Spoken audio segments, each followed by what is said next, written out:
What's up, everyone? Welcome to today's video. Welcome to the Video Game Fight School channel. Thank you very much for tuning in.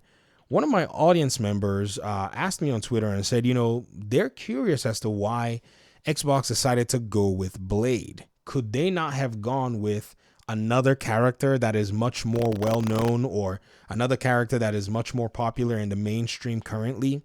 And I thought this was a good question because one thing a lot of people may or may not know is this particular B.L.A.D E game, right? It is actually a game that, is strategically selected, in my opinion, to be able to appeal to a very select audience. And this audience, is one that they're very confident in, will actually look into this game, will support this game, and will buy the game. But before I actually jump into any more of this, I need to give a little bit of context, because a lot of people who may be looking at B.L.A.D E are much younger, individuals. And when I say much younger, there's this interesting generational gap and generational divide between a lot of people who are connoisseurs of Marvel IPs like B.L.A.D E, and even the movies. And let's look at the movie side: B.L.A.D E and Elektra and Daredevil.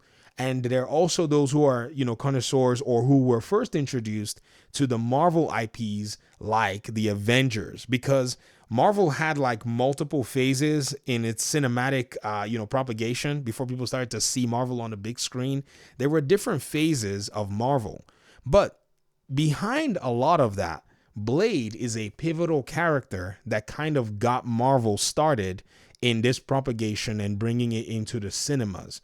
So you have to pay very close attention to this, because I'm sure many young people who are, in this ecosystem, who are looking at all this stuff, they're young, and, for them, some of the IPs that they're used to, or some of the IPs that they're introduced to are like, Spider-Man, and, in the cinematic side, and, all of that stuff.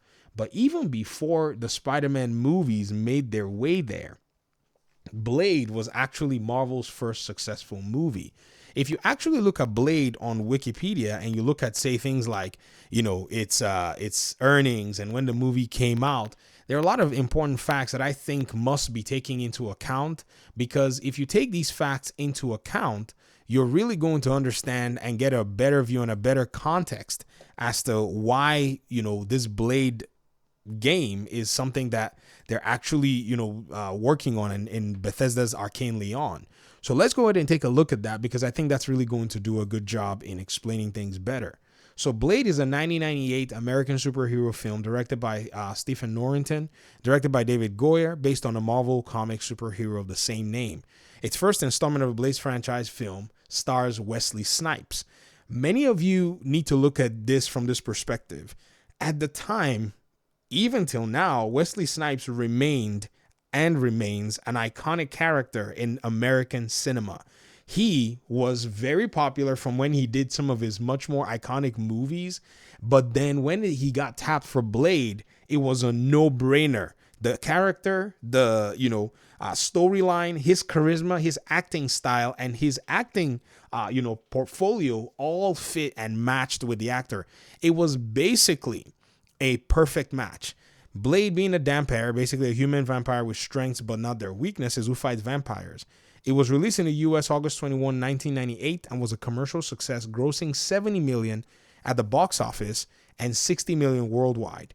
Despite the mixed reviews from critics, the film received a positive reception from audiences and has since, garnered a cult following.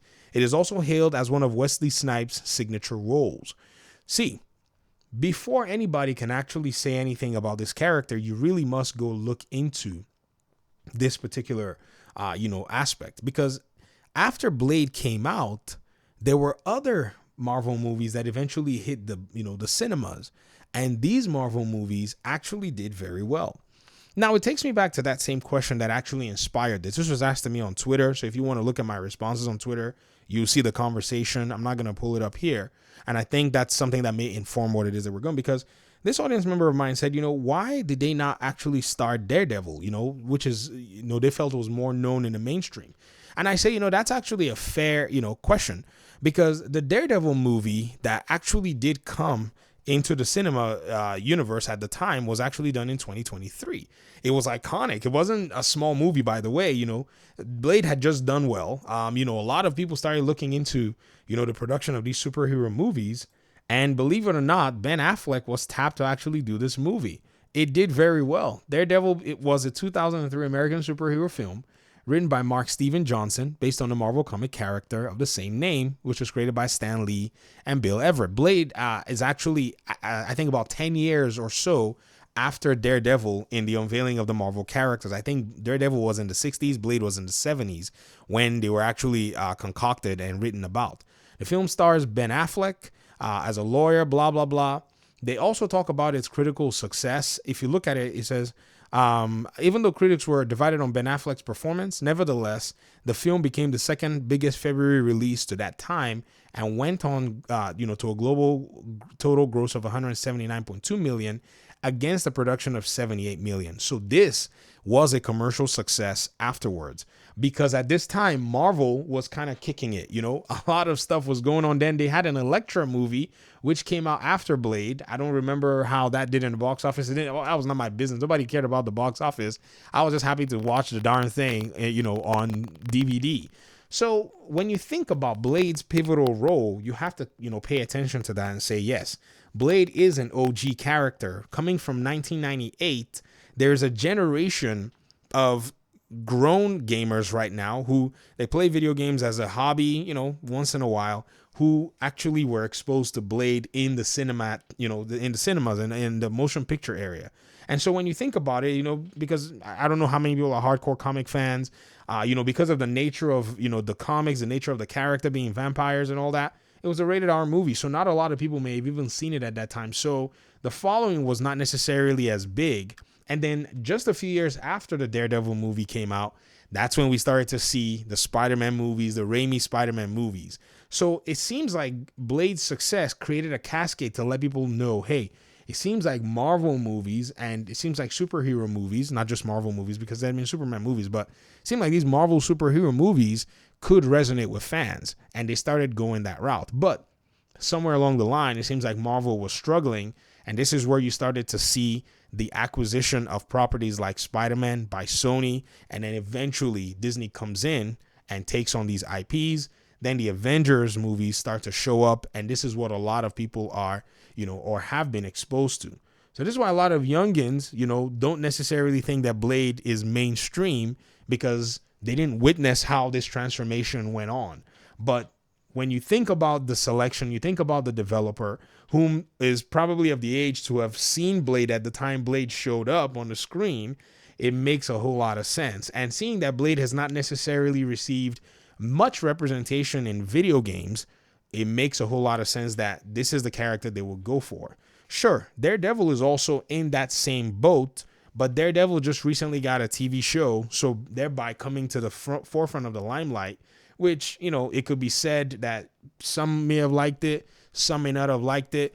Punisher could have been also another really good game for Arcane Leon to make a game on, because that's a really cool character as well. But they decided that Blade was going to be their thing. And to be honest, Blade is cooler than Punisher. It's cooler than Daredevil. It's kind of cooler than a lot of Marvel characters. You just cannot find a character that is as unique as he is. So he really does stand out. Marvel's Midnight Suns did also highlight Blade. In fact, I was going to play Midnight Suns. I bought the game, but the turn-based aspect was not really too appealing to me. But I still kept my copy of the game just because Wolverine and Blade were in that game. But Blade was also a very, very huge factor. It's nice to have a character in a video game, but now we're going to get an action-based third-person version of it. This is why I think this is a game that's going to resonate with a lot of people. Because if you're a superhero games fan, there's no doubt that you would love to see Blade, in that paradigm, with a controller in your hand, controlling him in real time. So anybody who may be wondering why Blade was selected, these are just a few reasons.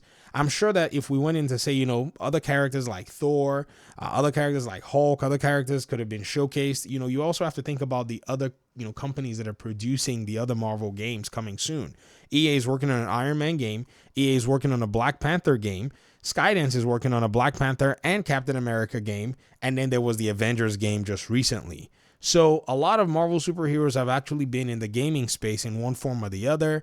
And so not a lot of people had actually tapped Blade, but here we are. Blade is going to be making his way to the video game scene, hopefully soon, without any issues or hassles. And I think it's actually pretty cool. So for anybody who may be wondering, who may be asking, these are the reasons I think we're going to be seeing a Blade game. Let me hear your thoughts in the comment section. Thanks so much for watching the video. I appreciate you guys' time and audience. Hopefully we'll talk pretty soon in another one. Peace out.